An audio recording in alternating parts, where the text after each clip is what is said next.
ready. GMA Weather, serbisyong totoo ng GMA News. Mga kapuso, patuloy na magpapaulan sa bansa yung low pressure area o LPA.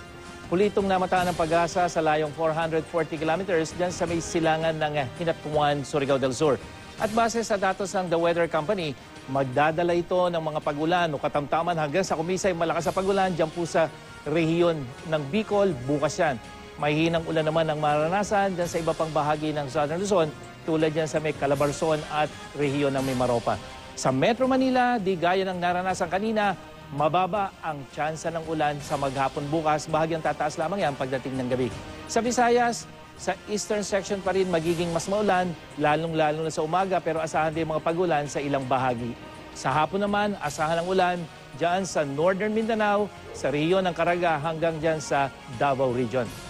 Nakataas ngayon ang gale warning ng pag-asa sa buong eastern seaboard naman ng Luzon, kaya delikado pong pumalaod dyan yung mga maliliit na sasakyang pandagat. Mang Tani, nag-post-post si Pio Segundos sa magtanong kay Mang Tani. Posible ba raw na maging mala-summer o malatag-init ang Pasko natin kung hindi papasok ang hanging amihan, Mang Tani? Mike, Pio, imposibleng hindi pumasok ang hanging amihan dito sa ating bansa simula yan ng mga ngayong Oktubre o Disyembre, pero maaaring maging mahina ito. Kaya hindi kasing lamig kumpara noong nakarang taon.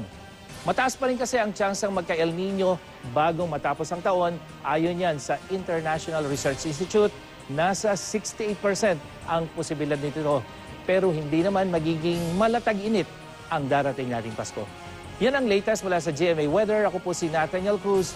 Magplano para sigurado. I am ready. Serbisyong totoo ng GMA News.